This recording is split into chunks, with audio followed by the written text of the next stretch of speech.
Hello दोस्तों, animation की मजेदार स्टोरीज में आपका वेलकम है। चैनल को सब्सक्राइब कर लें और स्टोरी अच्छी लगे तो लाइक करके एक प्यार भरा कमेंट जरूर करें।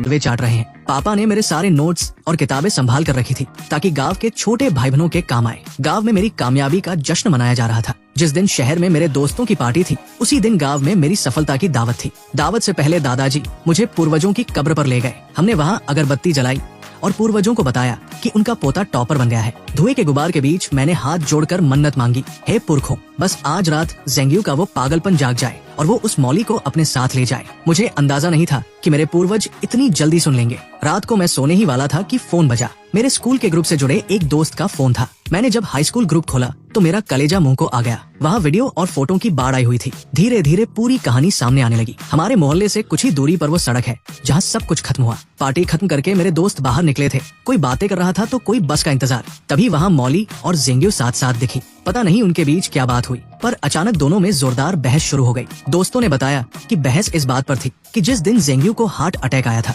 वो मौली से फोन पर बात कर रही थी और मौली ने उसे कुछ ऐसा कह दिया था जिससे उसे सदमा लगा। दोनों जानी दुश्मन की तरह सड़क पर ही गुत्थम गुत्ता हो गई। उसी वक्त एक तेज रफ्तार रेत से भरा ट्रक वहाँ से गुजरा। ज़ेंगियो ने अपना सारा जोर लगाया और मौली को ट्रक के सामने धकेल दिया, पर मौली भी कम खिलाड़ी नहीं थी। उसने मरते मरते ज़ेंगियो का हाथ पकड़ लिया और उसे भी अपने साथ खींच लिया। दोनों ट्रक के पिछले पहियों के नीचे आ गई। ज़ेंगियो की मौके पर ही मौत हो गई और मौली के दोनों पैर कट गए। उसका शरीर सड़क पर बुरी तरह रगड़ गया था। ये मंजर बिल्कुल वैसा ही था जैसा पिछले जन्म में मेरे माँ बाप के साथ हुआ था। मौके पर मौजूद मेरे दोस्त बदहवास हो गए। कोई रो रहा था तो कोई उल्टियाँ कर रहा था। जब मैं ये खबर सुनी तो मैं रजाई में मुंह छिपाकर पागलों की तरह हंसा। मेरी आंखों से आंसू निकल आए, पर वो खुशी के थे। मौली को 2 दिन बाद होश आया। उसके कूल्हे के नीचे का हिस्सा काटना पड़ा था और उसकी खाल इतनी छिल गई थी कि डॉक्टरों को उस पर मछली की खाल लगानी पड़ी। ट्रक वाला तो बच गया क्योंकि गलती इन दोनों की थी। ऊपर से ट्रक भी खटारा था तो मुआवजे की भी कोई उम्मीद नहीं थी। हम गांव में अपनी दावत निपटाकर 2 दिन बाद शहर लौटे। मोहल्ले के गेट पर देखा तो तमाशा लगा था।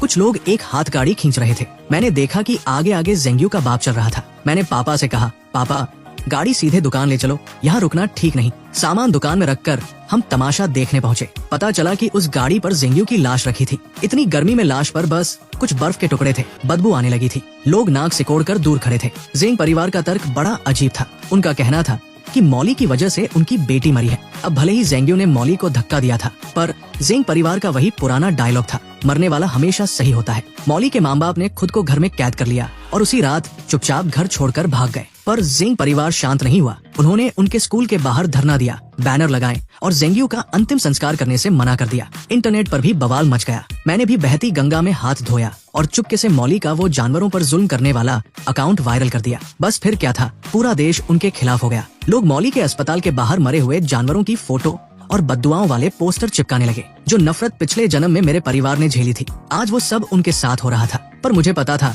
कि ये लोग अभी भी खतरनाक हैं। मौली के माँ बाप टीचर थे, एक बायो का और एक केमिस्ट्री का। ऊपर से अब उनकी बेटी अपाहिज हो गई थी, इस चली गई थी, नौकरी छूट गई थी और पैसा खत्म हो गया था। ऐसे लोग जहरीले नाग की तरह होते हैं। मैं साये की तरह अपने माँ बाप के साथ रहने लगा। उन्हें अकेले बाहर नहीं जाने देता था। शुरू में उन्हें लगा मैं मजाक कर रहा हूँ, पर जब मैंने उन्हें पूरा खतरा समझाया तो वो भी सावधान हो गए। 1 हफ्ते बाद खबर आई जिसने पूरे देश को हिलाकर रख दिया। ट्रक कंपनी ने इंसानियत के नाते ज़ेंग परिवार को 5 लाख रुपए दिए थे, जिसके बाद उन्होंने गांव में तेरवी रखी। ज़ेंग के माँ बाप को लाइमलाइट का चस्का लग गया था। उन्होंने पूरे गांव को दावत दी और उन न्यूज वालों को भी बुलाया जो मौली के खिलाफ बोल रहे थे। उनमें वो लड़का और उसके माँ बाप भी थे जिन्होंने पिछले जन्म में मेरे माता पिता का एक्सीडेंट किया था। वो सब वहाँ मौली के खिलाफ जहर उगलने पहुंचे थे। सैकड़ों लोग लाइव वीडियो बना रहे थे। वो मातम नहीं, कोई सर्कस जैसा लग रहा था। और जैसे ही खाना शुरू हुआ, सब के सब तड़पने लगे। वो सब लाइव कैमरे पर हो रहा था। लाखों लोग देख रहे थे और वहाँ लोग मर रहे थे। पता चला कि कातिल मौली के माँ बाप ही थे। पिछले दिन ही मौली ने अपनी हालत से तंग आकर अपनी जान दे दी थी।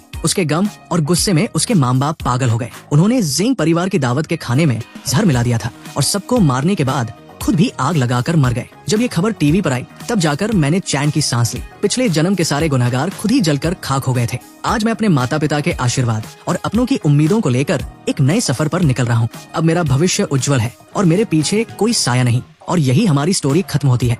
अगर आपको हमारी वीडियोस अच्छी लगती है तो हमारे चैनल को सब्सक्राइब जरूर करें। फिर मिलेंगे अगली वीडियो में।